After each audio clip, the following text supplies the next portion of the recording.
listening to the Patriot Nation Podcast.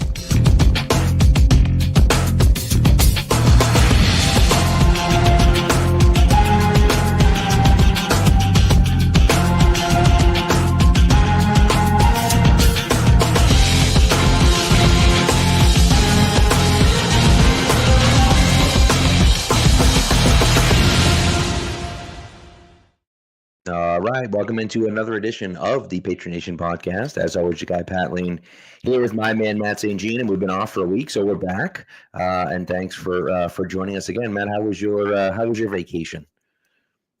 It was nice. I got a lot of time at the beach. Love it. I did get burnt on day one. My girlfriend and I actually both got sunburns on day one, and then we had to cancel plans on the next day. I was supposed to golf on Tuesday or Monday, and that did not happen because my feet were too red to walk on a golf course. Yikes. But all that meant was more time, sitting by a pool, sitting by an ocean, just covered this time. Love it. I love it. There you go. Yeah, I spent a ton of beach time as well. I also, as you can see by the shirt that I pointed out, went to the Coldplay show at Gillette. The wrong Coldplay show, the non-viral Coldplay show. I was there Tuesday night. There may have been some people cheating in the crowd, but I did not see any of them. And so, but it was fun. We had a great time. I've been to every Coldplay show in town when they've come into town since like 2008. So, big Coldplay guy, and I was happy to go. My sister was a lot of fun. So, also saw the wrong concert to go to. I did. But it is what are you gonna do? It is what it is. It was kind of, honestly, to be very honest with you, it was kind of fun finding out about it the day afterwards instead of like being there. You know what I mean? And I could just always tell people I was there. Like, whatever, dude. I got the Coldplay shirt. You have the shirt. You never know. You know what I mean? Yeah, what was I going to do? But that was kind of cool. I also saw the new Superman movie, which I enjoyed. I liked it. I thought it was good. I thought it was. I actually have it. I think it was like the second best movie I've seen in theaters so far this year. Sinners, obviously, number one. Sinners, not even close. Yeah. I would be shocked if that's not the best movie of the year. We'll see. There are some other good-looking movies coming out, but that movie was incredible. But Superman's one of those interesting situations where I don't know if you follow the whole comic book thing or not, but Zack Snyder did the DC stuff before, and you get the Snyder people that are all obsessed with Zack Snyder, and they hate anything that's not Zack Snyder. They hate it, and so like it's a complete disaster. And so then I've been defending the movie. The movie was good. It wasn't like the best movie I've ever seen, but I just hate people that hate stuff just because they don't like. You know what I mean? Yeah. So I've been defending the movie, but now what happens is that because Twitter, now it's in like the Twitter algorithm, so now I see all the Snyder people like, this movie's one of the worst movies I've ever seen, and it's so terrible, and blah blah blah, and now it's not making enough money, and it's like it's all this, and I'm just like, dude, like what are we doing? What are we doing here, man? Like it's wild to me. And you know what? The other part of it for me is that what's really interesting is that the box office stuff, and I'm a box office nerd, like as far as like money wise is concerned. The box office, you can't compare those the Zack Snyder ones to this one, because the box office is completely different than what it was 15 years ago, 12 years ago when that movie came out. It's just not the same. It's not the same. You look at the Marvel movies, every Marvel movie was making $1 billion back then, every single one of them. And so, it's one of those interesting things for me where I looked at it and said, like, I don't know.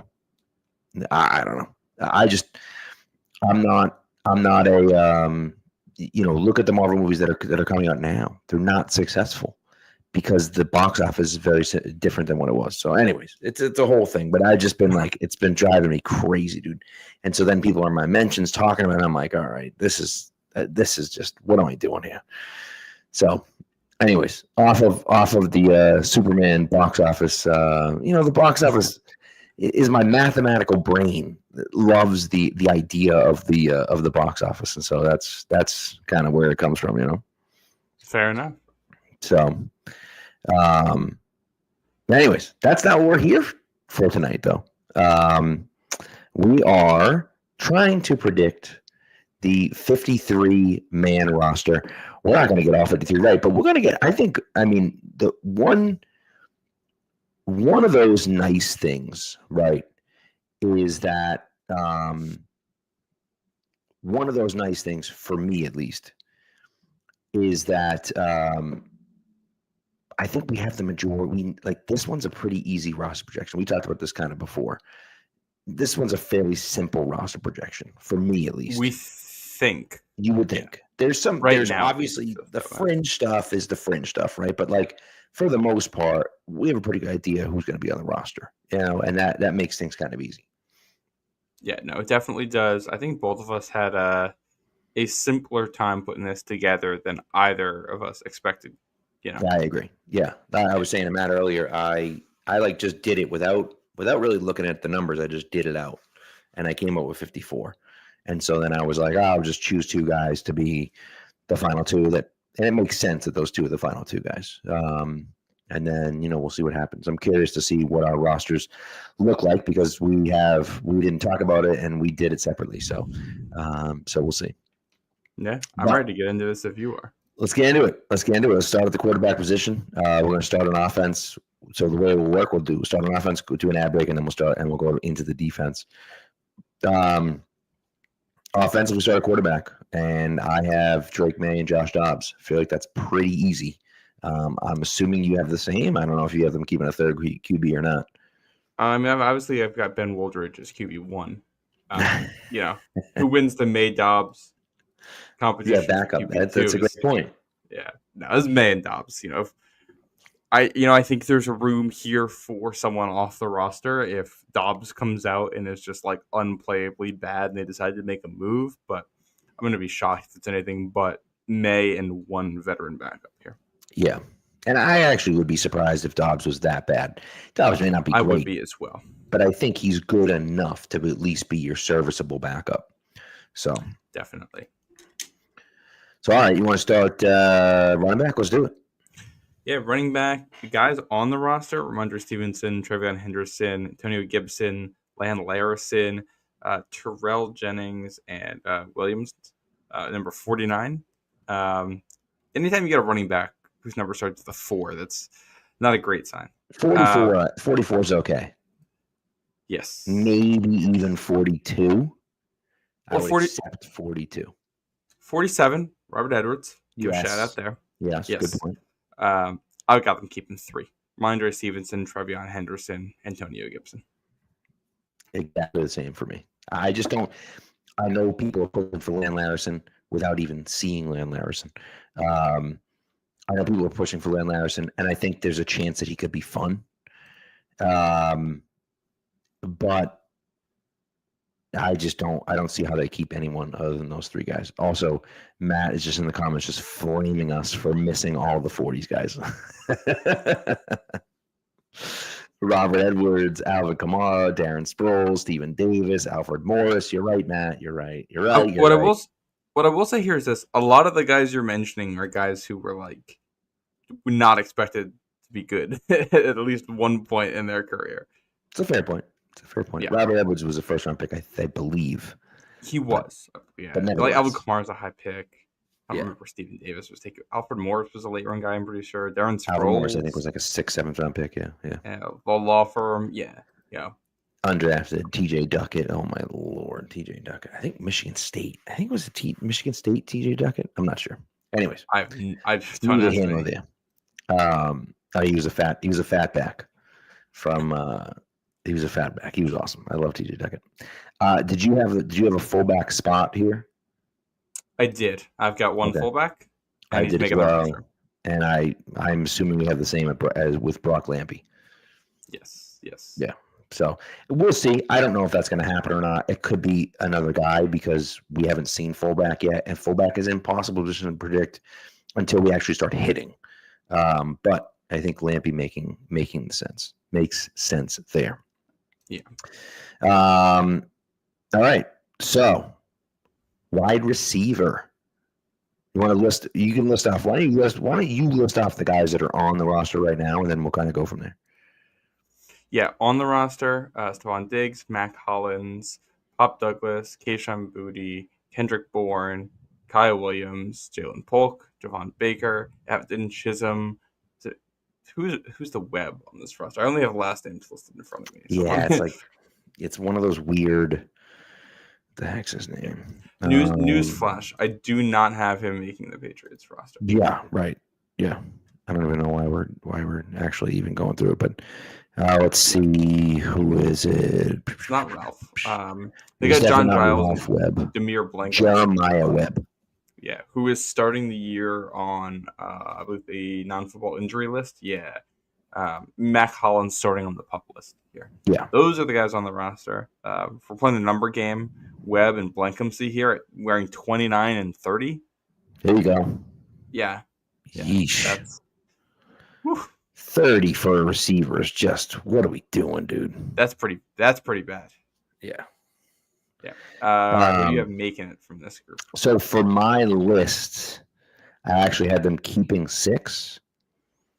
Stephon Diggs, Mac Hollins, Pop Douglas, Kendrick Bourne, Kyle Williams. Hold my nose. Jalen Polk. Be their 6th. So who are your cuts then? So then my cuts would be. Oh my God, I left Boutte off. Yep. So I guess. Oh no, wait. Scratch Polk and put on Boutte. That's on me. That's my bad. Okay. Then I think we have the same group here. I literally did it without looking at the roster. I just chose the guys off my head, off the top of the dome. So it'd be Javon Baker, Jalen Polk, Efton Chisholm, Jeremiah Webb, John Giles, and Blankum Z would be the guys getting cut. Yeah, and we've got the same receiver list. Yeah, which I don't love because I feel like this group is too there's no way we're nailing this from day one. That I agree with. I think that there's a very good chance that either Kendrick Bourne and or Kayshon Boutte isn't on this team at the end of camp. I like them both. Yeah, okay. I like Bourne. Boutte's fine. The question is Boutte is he gonna get his act together and he's gonna be part of the team? If he isn't, then he's out. I'm rooting for Efton Chisholm. I think that he could be a good player for them. I'm actually rooting for Baker and Polk as well. They were both rookies last year. I'm curious to see what they're going to be able to do. I have no faith that they can do anything. Now, I will say Jalen Polk looked good in camp last year. He looked good in training camp last year. I thought he looked pretty good. And then he got into the games and I think that those first 2 games last year where he stepped out of bounds, couldn't get his feet down. Oh, that was Boutte. Was the Miami. Was it the Miami game? Miami and San Francisco. Yeah. What was the game where he was going out of bounds and he looked like he caught the touchdown to win the game and then ended up in Miami? That's what I thought. To me, if he makes that catch, he has a different season last year. I think he was in his head, and it was all mental after that. And I don't know. And again, I don't know if he can ever do anything, but I think that, that kind of robbed him of his confidence. And then that was the end of that. Yeah. Yeah. I think there's some merit to that. The flip side is that if that's all it takes to derail you, you're probably not built for a Mike Vrabel coach team. Agreed. Yeah. I don't have him on this. The guy, I feel good about Diggs, Hollins, Douglas, Kyle Williams. Feel also pretty good about Kayshon Boutte. And then to me, it's just Kendrick Bourne to me is the leader in the clubhouse right now of a group that includes him, Polk, Baker, and Efton Chisholm. And it's just a matter of if one of those 3 younger guys can take it from him. We'll see. Ideally, you'd love for one of them to play well enough to take a job here. I just really like Kendrick Bourne with Drake May in this offense with Josh McDaniels, so I'm going to defer to him here and, stash him on the practice squad for a year and see how he looks in 2026 if the promise continues with him. All right. That sounds good to me. I like that. So we'll see. Tight end? Yeah, so tight end, and actually I have the list in front of me now, so I can tight end, but we have Hunter Henry, Austin Hooper, Jaheim Bell, CJ Jermaine Dupri, Jack Westover, and G. Scott. And so what do you got there, Matt? Taking Henry, Hooper, and Dupree on this one. Hooper is starting on the PUP list, which I guess is kind of notable here. I just think Dupree is going to be what they're looking for out of this tight end over Jaheim Bell. I have the exact This is concerning. I think that Dupree is the blocking tight end they're looking for. They don't have, I guess you could argue G. Smith is a blocking tight end as well. Maybe even Jack Westover, but I think Dupree brings that blocking aspect to it that I like. Jaheim Bell, he showed pretty much nothing last year, so we'll see. But he showed pretty much nothing last year, and so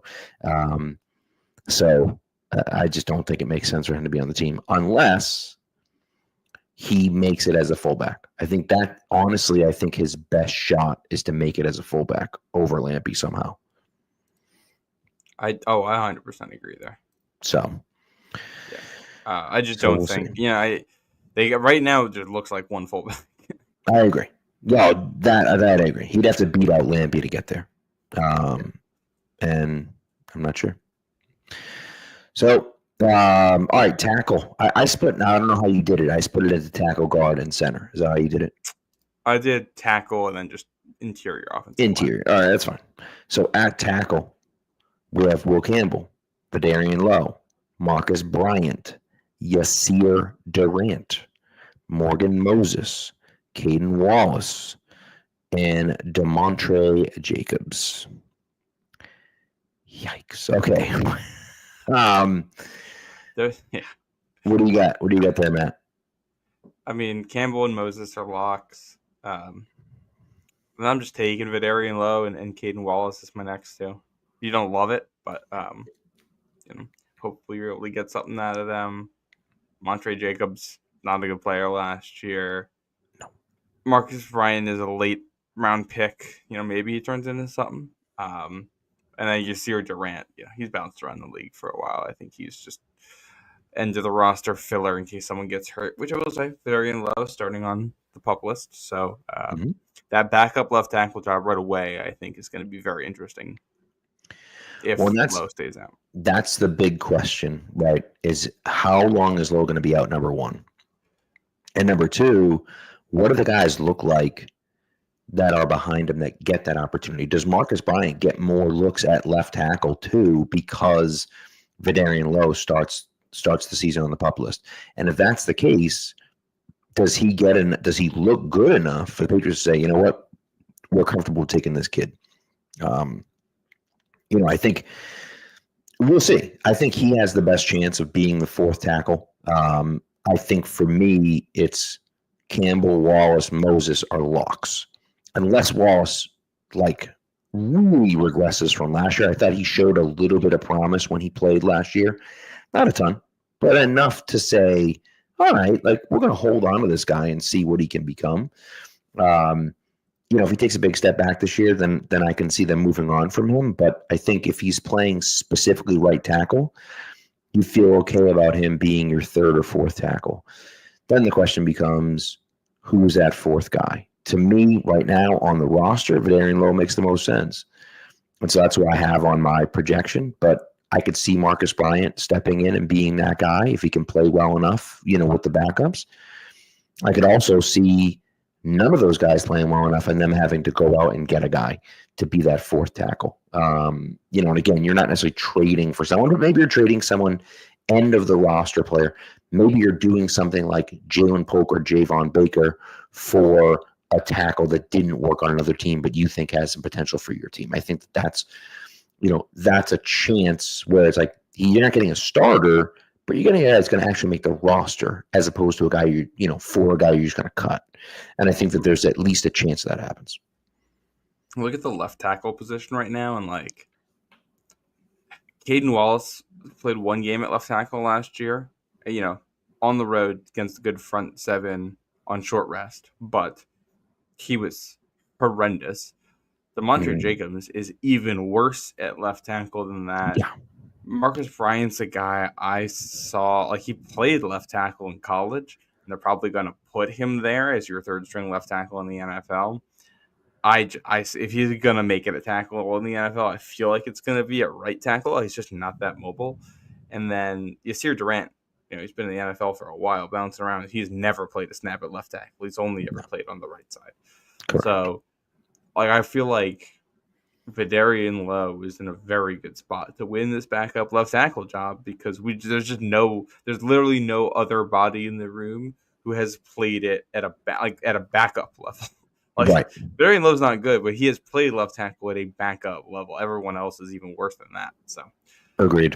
What I will say is this, and this is something I take into consideration across this whole thing. We know that Mike Vrabel likes guys who take care of their bodies. I'm going to keep an eye on which guys are on the non-football injury list, which guys are on the PUP list, which guys are wearing red jerseys, just in case. On offense, the three guys on the PUP list are Austin Hooper, Mac Hollins, and Vidarian Lowe. And I think just due to roster situation, plus how good Hooper and Hollins are, they're going to be safe anyway. Lowe probably ends up safe here because no one else can be the backup left tackle. But I just something to keep an eye on. Yeah, and listen, Thad says, really hope Brian steps up so we don't have to keep Lowe. And I agree with you, Thad, to an extent. Yeah, no, I will say, Lowe has improved every year he's been here. He's gotten better, and that's saying something, especially last year with the mess that there was with the coaching staff. I think he's improved every year. And so if he continues to improve, now I don't know how high his ceiling actually is, but if he continues to improve, he could be a serviceable backup, right? That doesn't make him, someone that you would have to keep around. But I think that, if he shows another year of improvement, then I feel pretty good about him being our third tackle even. And he could potentially be the swing guy if he keeps getting better. So, we'll see. In an ideal world, Marcus Bryant does play a Vidarian Lowe. The floor is not that bar is not that high. Correct. I'm just gonna be erring on the side of Lowe here until we see otherwise. He's had some good games in his career. So, well, I also think too, Marcus Bryant. Look, we mentioned it before, right?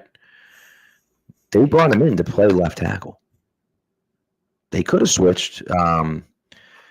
Now that he plays for the Jets, thank you. I've just completely ignored him now that he plays for the Jets. But they could have moved Member to left tackle and put someone else at right tackle. But they brought in a left tackle specifically to play left tackle.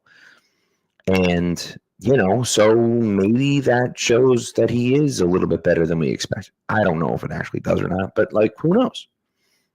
Well, I will say, the issue with Vidarian Lowe, Vidarian Lowe's more athletic than Marcus Bryant is. He's just undisciplined. He still has penalty issues. He still has technique issues. And Bryant is kind of the opposite. I feel like his technique's overall better. The ceiling is just lower with him because he's not. He's a massive, massive individual. But Vidarian Lowe is 6'6", 320. He's not small. Right. So both of these guys are big dudes who can be imposing pass blockers. I'll be curious. Marcus Bryant might get second team reps here right off the bat. That's an opportunity, to take a job right there. I would think that he would, and if he doesn't, that's almost a little concerning because then it's DeMontre Jacobs or something like that getting the second team reps, and you're like, wait a second, what's Marcus Bryant done? You know what I mean? But we'll see. On DeMontre Jacobs, and one of the other issues they have, Jacobs is not good at left tackle. Vidarian Lowe's not good at right tackle. Their backups are kind of one-sided here, which, you look at the depth chart, and we're going to get to interior offensive line here in a minute, but City So is someone they drafted years ago now with the hope that he could play tackle. Conley is someone who probably has tackle guard versus the NFL level. I think those are the two names that just, stand out to me here as guys who if you're pushing for a roster spot in that position, can you also be a backup tackle? If it comes down to Vidarian Lowe or, keeping an extra interior guy who you feel like can play tackle at a backup level, do you go that direction? Do I love the idea of City So being your backup left tackle? Absolutely not. But Right. this offensive line's not that good. The depth is not that good. So, there's going to be some guys making the roster here who aren't that good. And the plan there is to replace them next year. Agreed. So, all right, let's go interior, the interior of the offensive line here. And I'm going to read them off as they come up. So left guard, center, right guard. So that'd be Cole Strange, City So, Tyrese Robinson, Mekhi Butler, Garrett Bradbury, Jared Wilson, Ben Brown, Michael Onwenu, Layden Robinson, and Jack Conley. So I'll just tell you, I'll give you mine, and then you can give us yours. I have Onwenu, Strange, Layden Robinson, Jack Conley, Bradbury, and Jared Wilson. My assumption is that Onwenu and Strange will be those two guys that starting at guards, and I think Bradbury will be the starting center, at least to begin with. Now, that may not be the case, but we'll see what happens after that. Yeah. This is our first difference then. We got 5 guys the same. Onwenu, Bradbury, Strange, Wilson, Layden Robinson.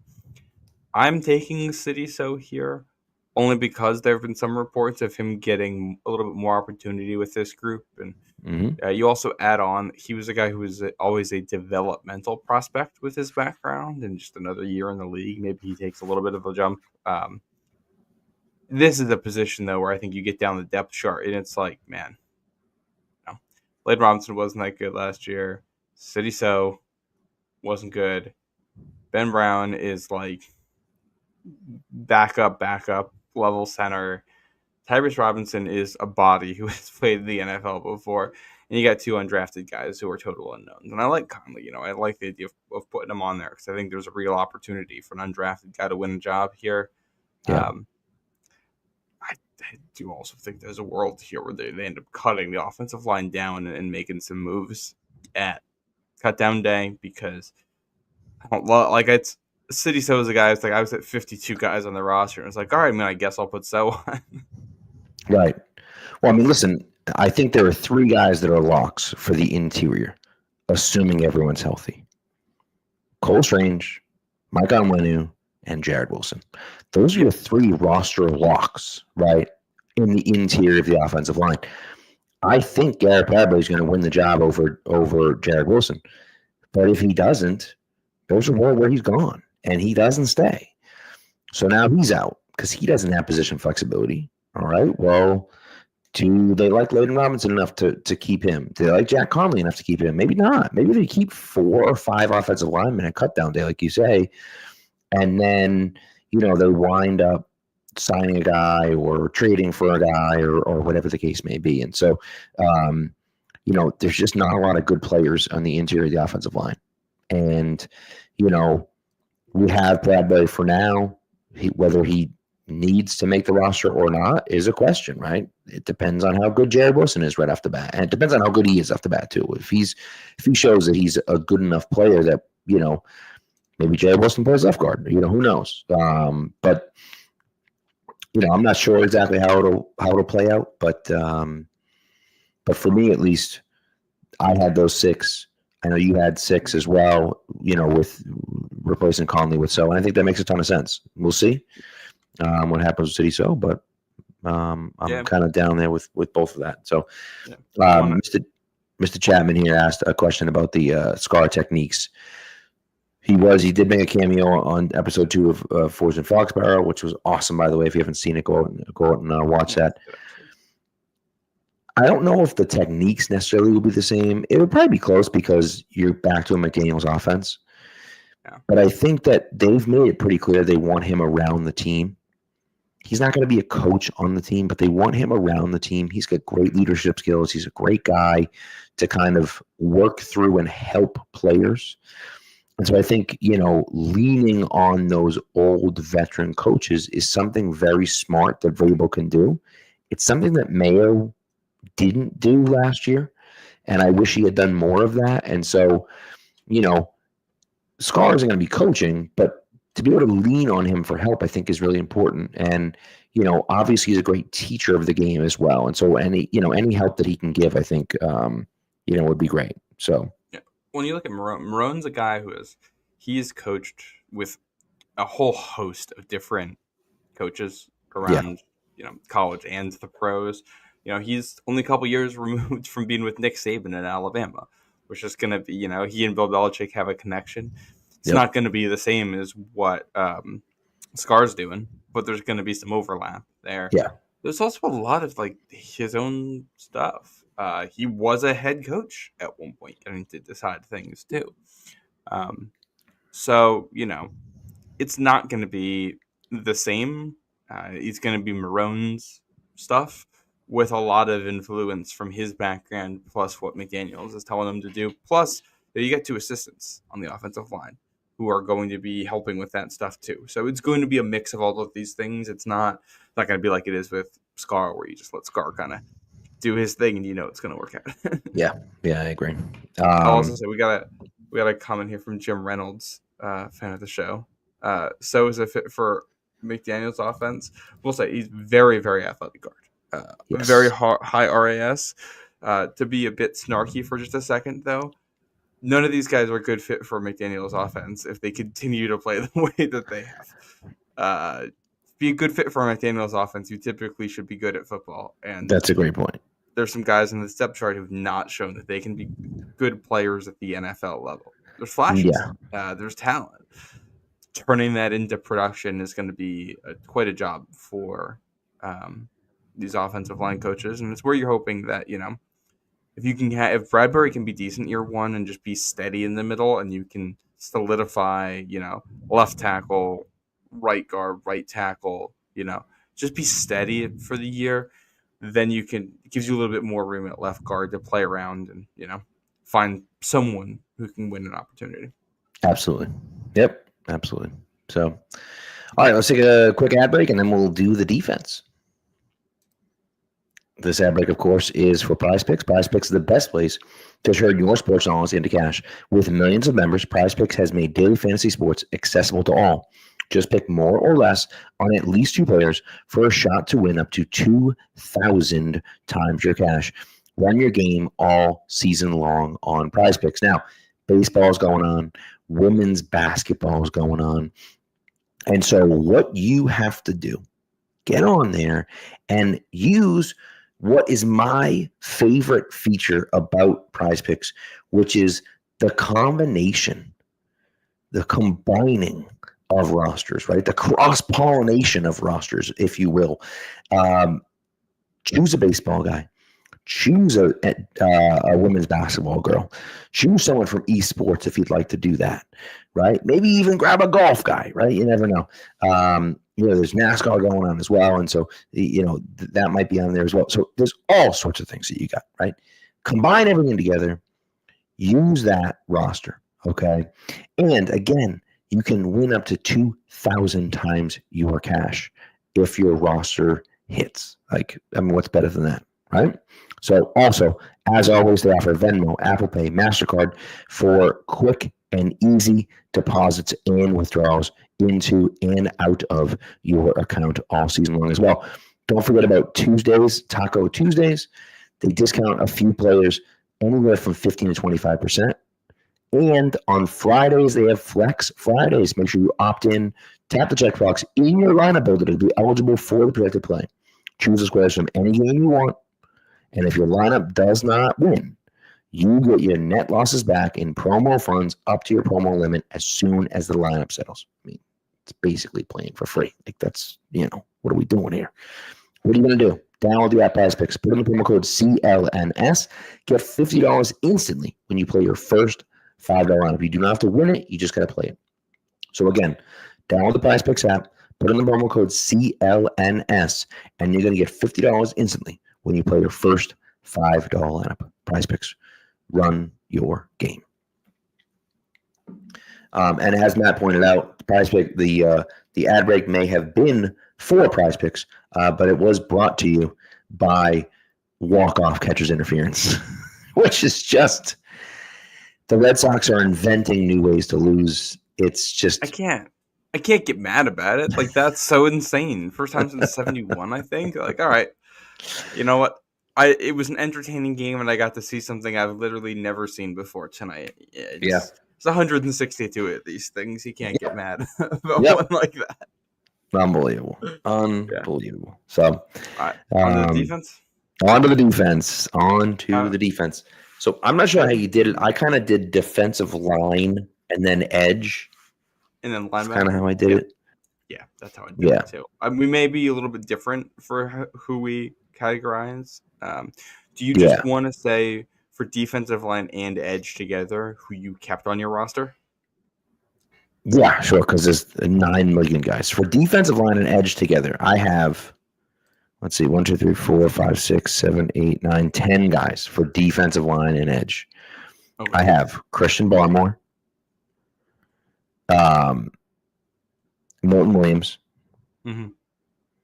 Kyrus Tonga, Joshua Farmer, Keon White, Jeremiah Farms, Harold Landry, Penn Jennings, Caleb Chason, and Braden Swinson. Yep, we have the same. And I think we had it broken out about the same way there too. And I kind of figured that would be the case. Look, I think that there are a few guys.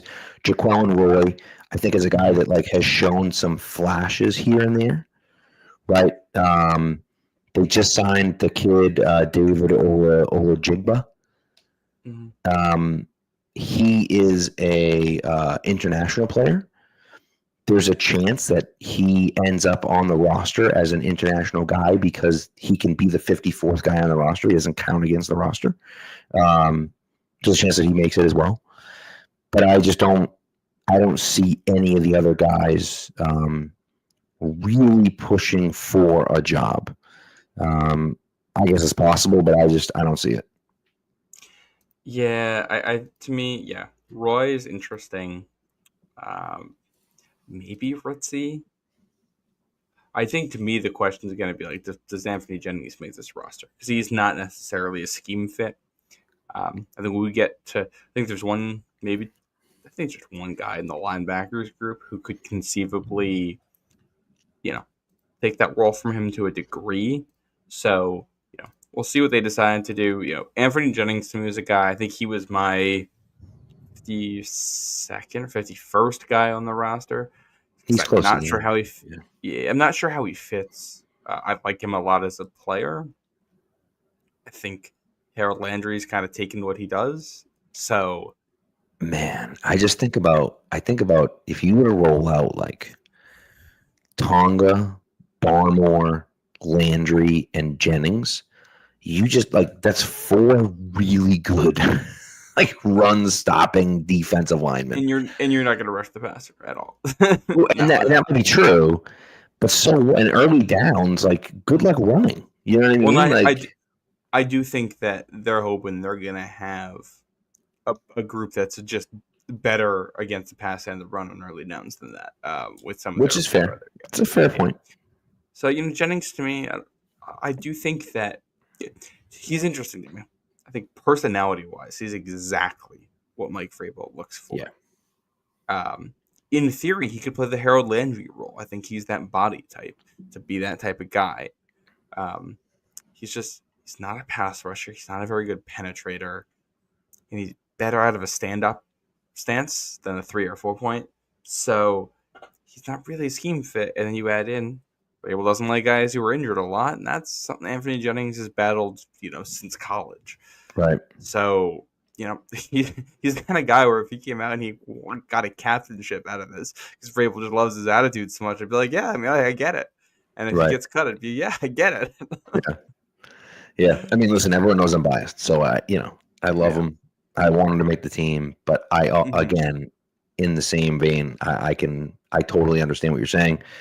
I think it makes sense. There's certainly a world where he doesn't make this roster, and the roster fit, as you say, that he's the hardest one to see where he fits into the roster and how he fits on this defense, right?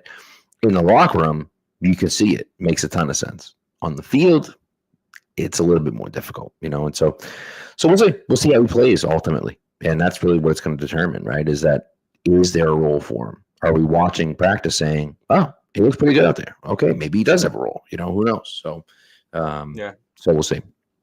Yeah. Inside linebacker. Do you want me to give you my 4 I have on? Do it. Robert Spillane, Christian Ellis, Jack Gibbons, Marte Mapu. I get the same 4. God damn it, we're going to make Marte Mapu happen. It's going to happen. Okay? It's going to happen. I don't think he might really suck. But I've been screaming for him to play linebacker since the Patriots drafted him. They finally have him at linebacker. And so I'm just going to hope that they get it right and that he stays there. And we'll see what happens. Yeah. Well, to me, it was kind of Mapu versus Tavai. And I've mentioned the pup stuff, the injury stuff before. Tavai to me is just like he could be really good, but they signed guys who could take his job.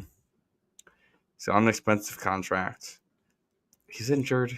This is a trio of things that seems to, somebody's going to get got by that combination of things. And Tavai, I think, is enough of an outsider right now that I felt comfortable leaving him off. I did have him on my initial roster, and then when I went back through, I pulled him off.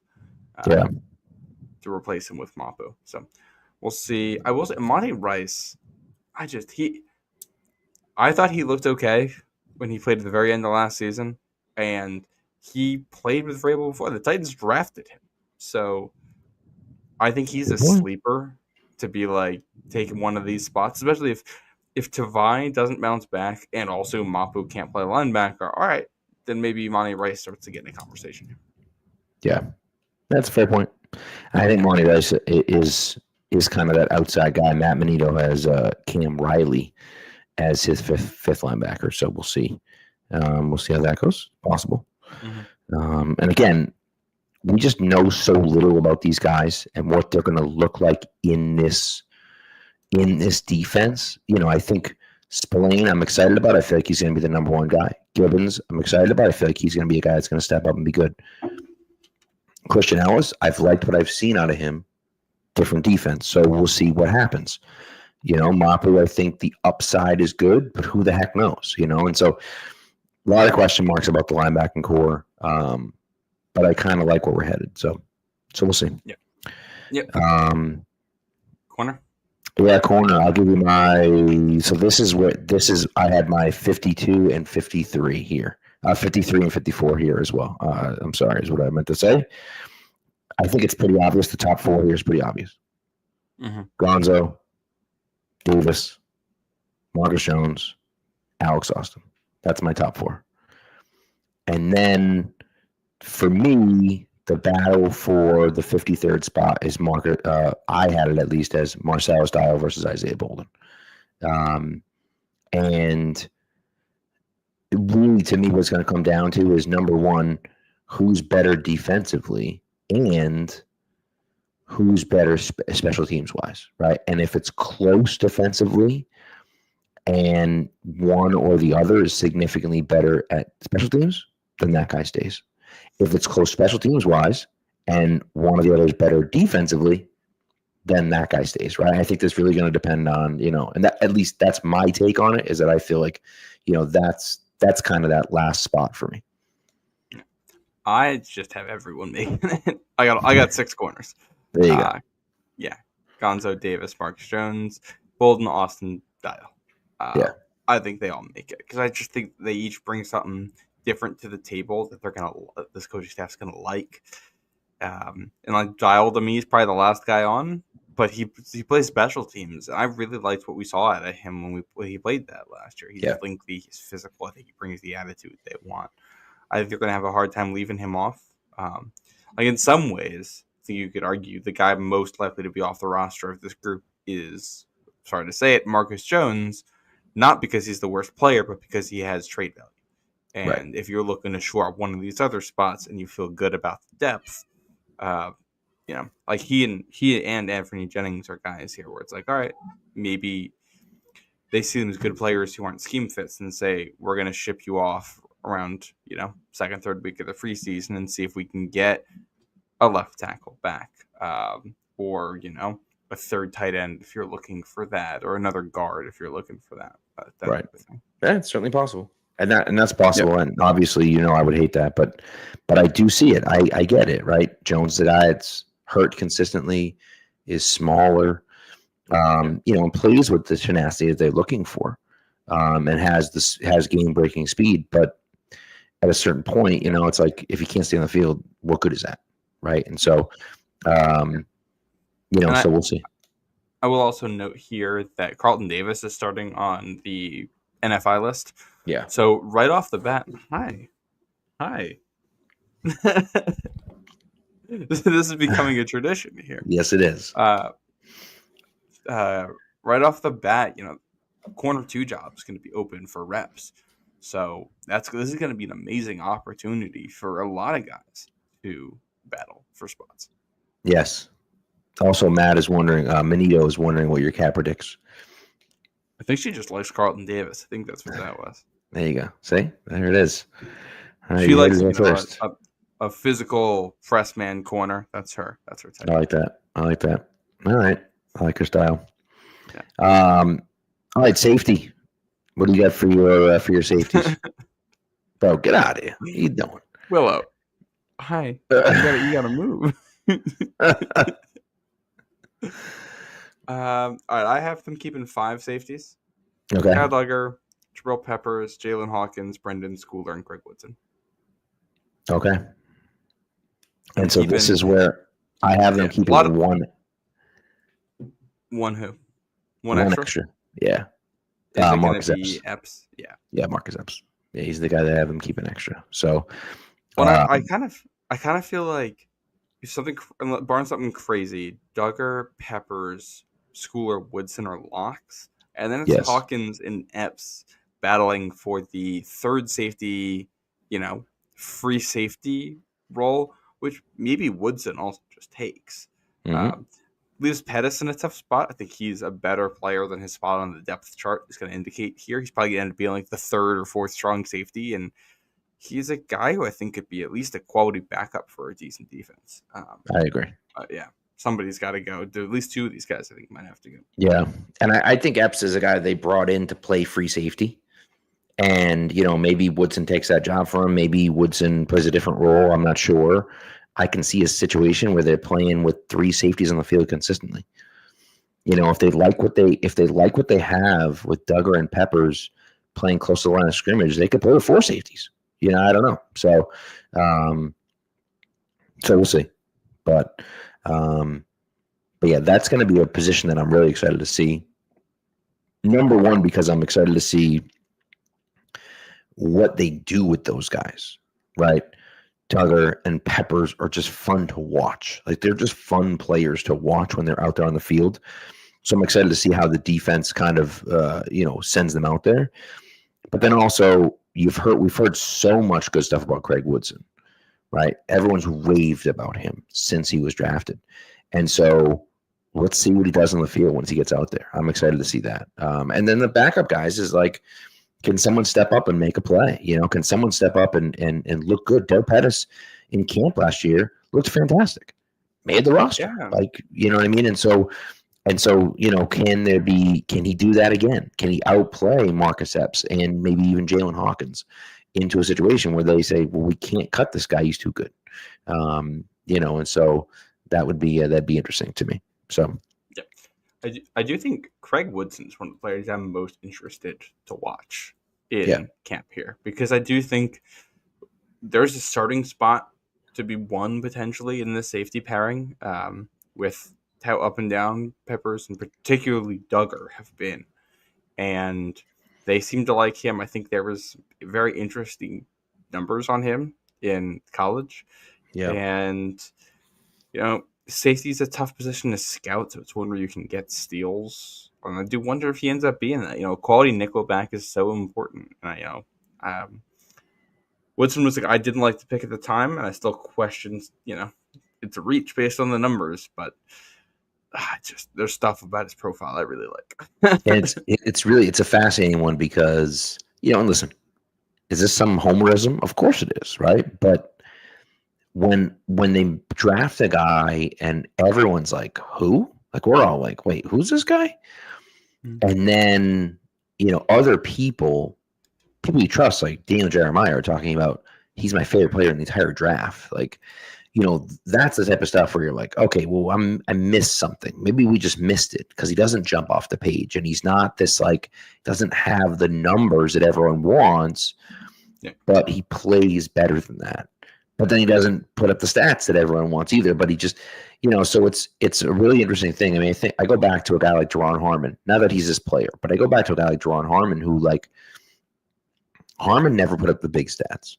Harmon was not a guy that was going to be a Pro Bowl or All Pro or anything like that. But I remember, I forget who it was. Somebody had said at the time he was like the third most important player on that defense because he just allowed everyone. 40 or it might have been, it might have been, and just because he allowed everyone to do what they needed to do.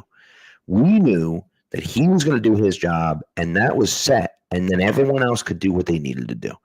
And then how many times, we call him the closer for a reason. How many times at the end of games would he just lurk back there and pick a guy off to end the game, and like, we got to take a chance at the end of the game. And so he gets the interception. And so it was Jaron Harmon was like the NFL equivalent of, like, in basketball, when you add like a really good defensive guard to the backcourt and it allows your other guards to focus more on offense. So you just get a benefit out of it. That's what Harmon was. And he's just a true free safety. He wasn't exceptional at it, but he was just like a B+ coverage safety. And because and now McCourty and Chung can both play near the line of scrimmage where they are at their best. And that's they used that in passing situations and third downs where what you're asking of Harmon was just make sure you don't get crushed over the top. And the throw is probably going underneath or intermediate, so that allows you to put your two best safeties in that area of the field where they can make plays on the football. I think that's this whole safety group to me is intriguing on that level because all of these guys on paper can be a guy who can play in the intermediate area and make plays for the football. What's the best combination of guys to put on the field at once? Yeah, exactly. Yeah, I totally agree. What's interesting is that Brendan Schooler, who I thought of just being a special teams only player, played pretty well at safety last year. I thought, sparingly, fast and a really good tackler. The best thing that they did, I think, with that defense last year was the Longhorn package. That was the most creative thing they did all year. I agree. Yeah. So, special teams here. Special teams. I mean, obviously, it's going to be Behringer, Borregales, and Ashby. I mean, that's like, I'm assuming everyone's going to have that. It's going to have to be Andy Borregales is going to have to, like, poop all over himself in order for him to not win that job. And then Ashby is just like, they drafted a long snapper. He's the long snapper.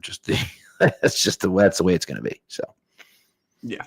Yep. That's what I have. So that means that we just did a full 53-man roster projection, and we have 51 of the same guys. It's outrageous. That's not good at all. That means we're going to get it completely wrong. And our differences are with the last, like the 11th defensive back and the 10th offensive lineman. Yeah. So, I think my open question here is, outside of injuries. Yep. But inclusive of trades, who's the most likely of those 51 to not make the roster? I think there's a few. I think Kendrick Bourne. Mm-hmm. I think Kayshon Boutte. Mm-hmm. CJ Dupree. Yeah. Marty Mapu. Mapu. And as you said, Marcus Jones. Yeah, Marcus Jones Farms. Yeah. Yeah. I think that's right. Jalen Hawkins. Yep. I agree. I think there's a world, I'd be pretty shocked by it, but I think there's a world where Lan Larson sneaks onto the roster, and Mhm. Antonio Gibson ends up getting traded for something else. I could see. I don't necessarily agree with it, I guess, but if Larson looks really good and is your third string running back, and Travion Henderson comes in and is playing great, if Gibson has some value and you're not going to use him, he could be a guy that, that could be Yeah. shipped out somewhere, get some value back for him, and you end up, having the rookie be your third running back. Yep. I could see that. So, and I think that type of thing is true at a number of these spots. Trading a Bourne or a Booty or yeah, I think the big Marcus thing with Jones. this roster is that it's just not very good. It's significantly better than it was last year, right? You've added to positions. Adding Travion Henderson was huge. Adding Well, Campbell. the guys fit together better, and you Yeah. have, unlike a couple years ago, you have a quarterback and a receiver and hopefully a left tackle. So Right. even though the rest of the roster is not that great, you have those three, and that And elevates you a lot higher than 100%. And, I think you have a right tackle as well. And I think that's something you haven't had. Yes. You haven't had a left and a right tackle. And a right guard. We've had on Wenu, but we never know where he's playing. Right. And I think that that kind of shores some things up. You feel good about where the defense is at right now. And so you look at it and say, okay, well, can we, what happens offensively, and how do these guys play, and so that's going to be something that's going to be very interesting, and is going to decide a lot of things, come the end of next month, or I guess the middle of next month, not even the end of next month, the middle of next month. So Yep. I have one other note before we wrap up here, because we're going through guys who are injured as we're doing this. Yeah. One guy not on any injury list right now, who will be starting camp presumably at full strength, is Stephon Diggs. Pretty wild. Yeah, I don't really think it's that wild. The ACL recovery time is 9 to 12 months, they say.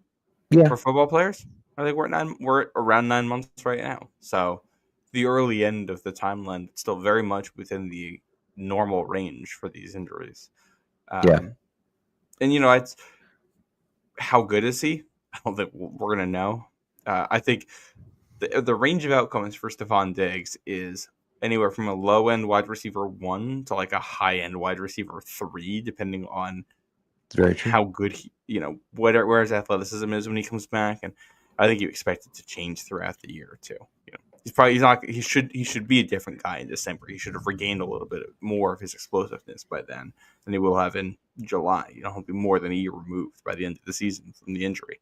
I would agree. But yeah, I'm just excited to see him out there though, because the earlier he's healthy, the more he can play with Drake May. Exactly. Build that trust up, build that relationship up. I'm excited to see that a lot. And then, what can Kyle Williams learn from him? Kyle Williams is a guy that was comped to Stephon Diggs. And so, I'm interested to see what happens with that. And how does he learn from him? Right. And do they make each other better? Do they push each other? And so that's going to be, that's going to be something that I'm looking for. And look, honestly, for me, the fact that we have skill position players that I feel good about, I was excited about Polk. Everyone was excited about Polk and Baker coming into last year, but they didn't do anything last year. I would be shocked if both Henderson and Williams don't do anything, in camp. And again, I thought Polk was pretty good in camp last year, but Baker was a dud from the beginning, right? And so, I would be shocked if that happened to these two guys, and that has me excited. I'm excited to see them. I mean, especially Kyle Williams. I mean, this guy, when we're in the unbatted section, he should do very well. Yeah. I just was looking around the roster. Your tight end 2 is not going to be there day 1. It looks like sometimes guys get put on an injury list to start camp, and day 1 they get removed from it. It's just a temporary thing. Sure. But based on what we see now, your tight end 2 is not going to be there. Mac Hollins, whatever you consider him as. It's funny. I was going through the Patriot subreddit the other day, and there was a post about, it was like, where does Mac Hollins fit in this offense? And they almost saw Mac Hollins as like wide receiver 6 or 7 on this team. I was like, no, he's close to wide receiver 2 than to that. They're signing him for a specific role here. Yeah. Like I love Pop Douglas. Hollins this season's better than anything that Pop Douglas has done. He's been up and down in his career, but he's been very productive at points in his career. Mac Hollins is your high floor wide receiver too. I'm kind of, especially with what they look for on offense. So, and he's a great blocker. Yeah, like if you're going to play a lot of 2 receiver sets, Mac Hollins, and you're going to run the ball, Mac Hollins makes a ton of sense. That outside receiver role is going to be wide open on day one if he's not there. I'm looking at Booty, Bourne, Kyle Williams. What can they do in that? Does Diggs play that at all? Do they just go to Diggs outside, pop in the slot, 2 tight ends? But your tight end 2 role, one of your starting receiver spots are going to be open. So who fits those? Backup left tackle job with Lowe out right now. Tavai missing time, I think, is going to be tough for him. And then your like we said before, your corner 2 role is going to be open. Yeah. Well, and that's the other part of it, right? Guys are going to get banged up. Guys are already banged up, which gives other guys, chances and opportunities. Then more guys, as camp goes through, are going to get banged up. And then you'll see other guys kind of step in and we'll see what they have. And so that's something that I'm always excited about with camp is, these guys that, we don't know what they're going to look like. And so they all have a chance to prove themselves at camp. So it's going to be fun. So I can't wait. I'm just glad this is back. We got less than 3 weeks until the first preseason game. Yeah, the 31st, yeah. Yeah, less than 50 days. I think it's 48 days until Patriots play their first game. Wow. First practice is Wednesday, 10:15. Yep. Yeah. So the next time we talk to you guys, the Patriots will have 2 practices under their belts. That is correct. Added. Or are we the next show Thursday or is it Friday? So I think it's going to be Friday, because I made plans with my friends to go and see Fantastic Four on Thursday night, thinking stupidly that Friday was the first full padded practice, which it is not. But nevertheless, so yes, I think we'll be back with you Friday night. All right, so we'll do what do you call it? So the Patriots will have 3 practices under their belt the next time we talk to you, and then first padded practice, I believe, is next Monday. We'll have a show next Monday night. That's when things start to get real. We won't really be able to talk about offensive line outside of the kind of general who's where until next Monday. Yeah, that's honestly more so anything, once there's hitting, then we can talk about the offensive line, the defensive line. The first few days are just going to be, how does May look? How do the receivers look? What do the running backs look like? More those things than anything else. It's more skill guys. I'm interested to see what camp looks like, what Vrabel looks like, what his camp looks like. I was actually pretty impressed last year with Mayo's camp. Just the way things ran kind of smooth, but I'm looking forward to see what Vrabel does at his. So we'll see. Yeah, I think it'll be another level of smoothness. And I would. It's funny. We get this week. They're gonna practice 4 times this week. They're gonna practice, I believe it is 4 times next week, and then the week after that, you've got 2 practices and then a joint practice and a game. So we are getting there fast. We're getting there. It's real quick. Comes up on us quick. This is the end of the summer always comes so fast, and it's like, oh my God, we're already here. So, but there's that. So anyways, well, thank you everyone for tuning in. We appreciate it. And we'll talk to you guys Friday night. If you're going to Pat's camp, enjoy. Shoot me a message on Twitter if you're going. You want to say hello, let me know. I'll be there all week. So come say hello if you're there. So anyways, I don't think I'm making it to a Patriots practice this year, unfortunately. No, it stinks. But when you're a 4-hour drive away, it makes it a little more challenging. So yeah. But anyways, thanks for tuning in, everyone. Be good to each other, and go Pats.